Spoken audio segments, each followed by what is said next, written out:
बिस्मिल्लाहिर्रहमानिर्रहीम। अस्सलाम वालेकुम नाज़रीन, आप यूट्यूब और फेसबुक चैनल देख रहे हैं। मैं राना उज़ैर हूं।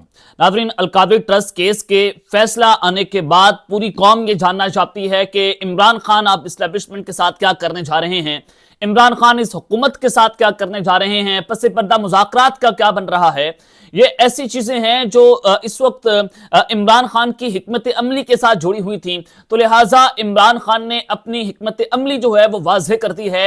अब होने क्या जा रहा है, एक बहुत बड़ी खबर, एक बहुत बड़ी ब्रेकिंग न्यूज के इमरान खान की रिहाई के लिए जंग का बिगल बज चुका है।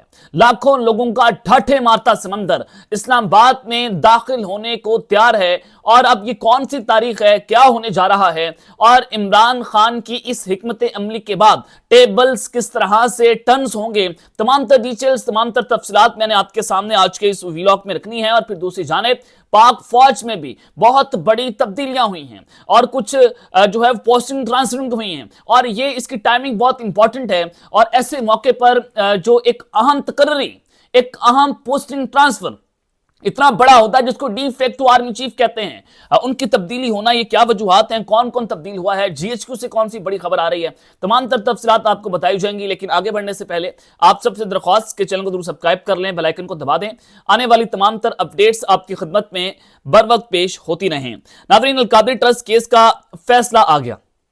फैसला जैसे था कि उसमें तो जो प्रोसिक्यूटर है ना उसने शवाहिद पेश किए, ना उसने तफसीलात दी, ना उसने सबूत दिए, ना उसने दस्तावेजात पेश किए। यानी कि इस फैसले में इतने झोल हैं कि ये फैसला इस्लामाबाद हाई कोर्ट के अंदर स्टैंड नहीं कर पाएगा। तो आज मैं आपको ये बताना चाहता हूं कि अब इमरान खान जो है वो जाहिर है पाकिस्तान तहरीक इंसाफ वाले इसको चैलेंज करेंगे जनाब इस्लामाबाद हाई कोर्ट के अंदर। और इस्लामाबाद हाई कोर्ट में जो ये बेंच बनने जा रहे हैं वो हो सकता है कि चीफ जस्टिस आमिर फारूक और जस्टिस तारिक मसूद की दो रुकनी बेंच ये केस की समाअत करेगा। जो चीजें वहां पर नजर आ रही हैं, जितने जजेस वहां पर अवेलेबल हैं, वो मेरी रीडिंग के मुताबिक कि चीफ जस्टिस आमिर फारूक और जस्टिस तारिक मसूद ये दो रुकनी बेंच समाअत करेगा। लेकिन वहीं पर हुकूमत ने भी जो कार्रवाई डाल दी है कि जुडिशल कमीशन ने इस्लामाबाद हाईकोर्ट में दो नए जजेस की तकर्री कर दी। एक सेशन जज है आजम खान साहब, उनको हाईकोर्ट का जज इस्लामाबाद के अंदर तैनात कर दिया। राजा इनाम अमीन मिनहाज ये इस्लामाबाद हाई बार एसोसिएशन जो है उनके साबिक सदर रह चुके हैं, इनको भी इस्लामाबाद हाई कोर्ट का जज तैनात कर दिया गया है। हुकूमत समझती है, हुकूमत ये चाह रही है कि अगर इमरान खान ये फैसला हाई कोर्ट के अंदर चैलेंज भी करें तो ये दो जजेस हैं उनके पास ये फैसला लगे और इमरान खान को वहां पर हम टफ टाइम दें। तो इस पूरी सिचुएशन को देखते हुए कि इमरान खान का ये केस कहीं इस्लामाबाद हाई कोर्ट से उड़ ना जाए। लेकिन मैं आपको बताऊं कि आमिर फारूक जैसा जज हुकूमत को मिल सकता था। वो तो ओपनिंग बैट्समैन है एस्टैब्लिशमेंट के और गवर्नमेंट के। अगर उसकी अदालत से साइफर जैसा मुकदमा उड़ गया, अगर उसकी अदालत से तोशाखाना इद्दत निकाह के जैसे मुकदमे उड़ गए, तो ये ऐसा मुकदमा है जो गटर के अंदर जाएगा। ये तो 3-4 समातों में उड़ने वाला केस है जो इमरान खान पर अलकादरी ट्रस्ट केस के अंदर सजा दी गई है। ये तो फैसले के अंदर बता दिया है कि कोई सबूत नहीं है, कोई दस्तावेजात नहीं है, हमने तो अपनी मर्जी से ये जो फैसला दिया है। तो लिहाजा आप जो मर्जी जजेस तैनात कर दें, आप जिस मर्जी को ले आए, आप बेशक खुद केस आकर सुन लें। अलकादरी ट्रस्ट केस का फैसला हाई कोर्ट से जनाब जल्द अज जल्द मैं आपको बता रहा हूं कि उड़ जाएगा।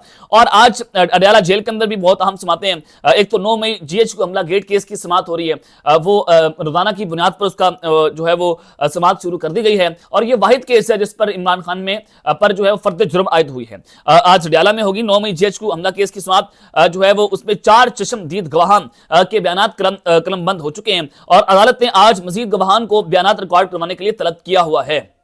अब ये केस भी अपने हतमी मरहले को पहुंच रहा है।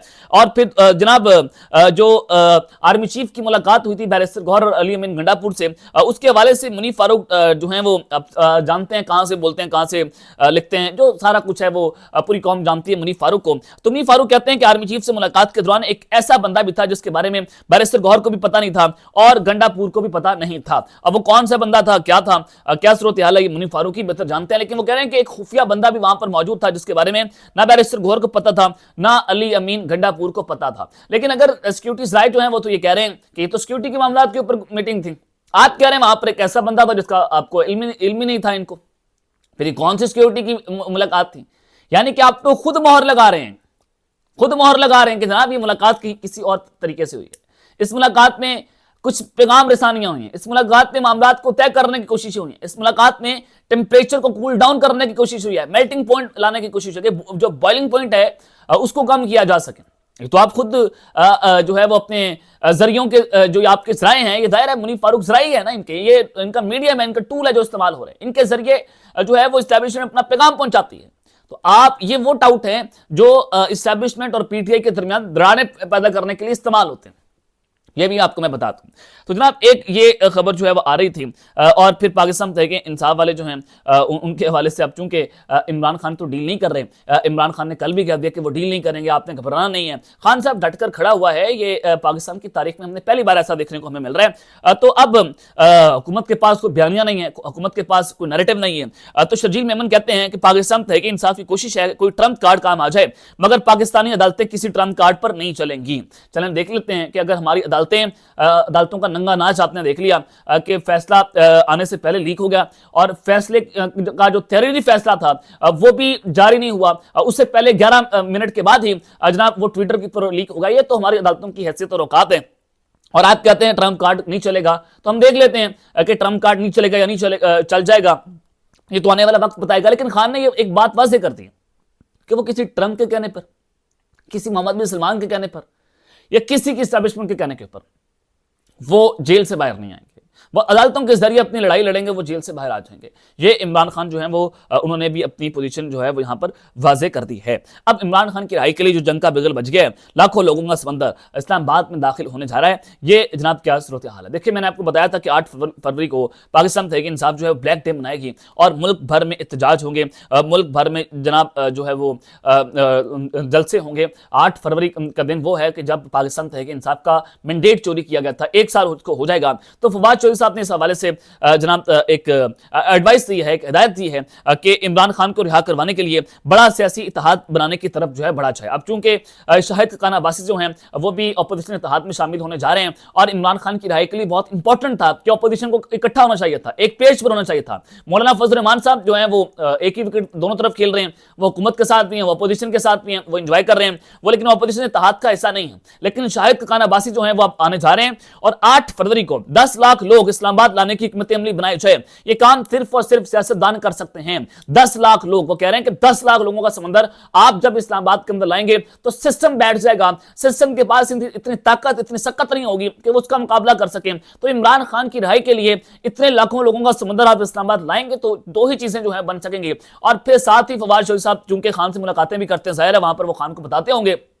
तो फवाद चौधरी ने कहा कि अगर इमरान खान अपनी रिहाई चाहते हैं, अगर वो जल्द अज जल्द बाहर आना चाहते हैं, तो उनको सबसे पहले अपनी मौजूदा लीडरशिप को तब्दील करना होगा।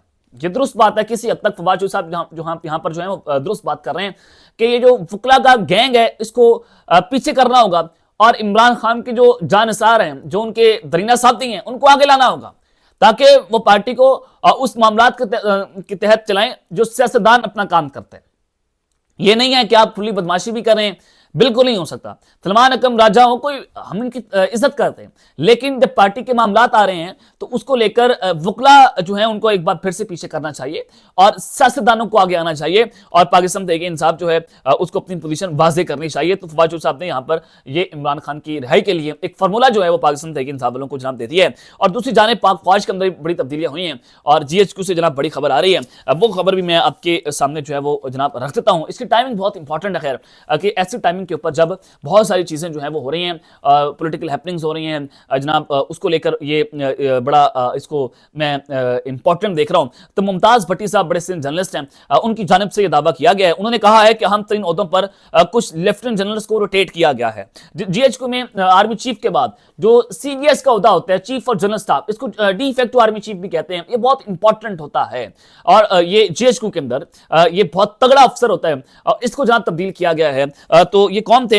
ये जनाब पहले लेफ्टिनेंट जनरल अवैस दस्तगीर साहब थे, ये CGS थे, इनको वहां से तब्दील करके 5 कोर में भेज दिया गया है और कोर कमांडर लाहौर जो है उनको CGS लगा दिया गया है, सैयद रजा साहब को, उनको चीफ ऑफ जनरल स्टाफ वहां से लगाया गया है और लेफ्टिनेंट जनरल बाबर इफ्तिखार जो पहले साबिक DCI SPR थे, फिर उनको 5 को कराची भेजा गया, तो अब उनको NTU का प्रेसिडेंट लगा दिया गया है और जनरल आमिर साहब को IGT लगा दिया गया है। तो ये कुछ बड़ी तब्दीलियां जो हैं वो हुई हैं पाक फौज के अंदर।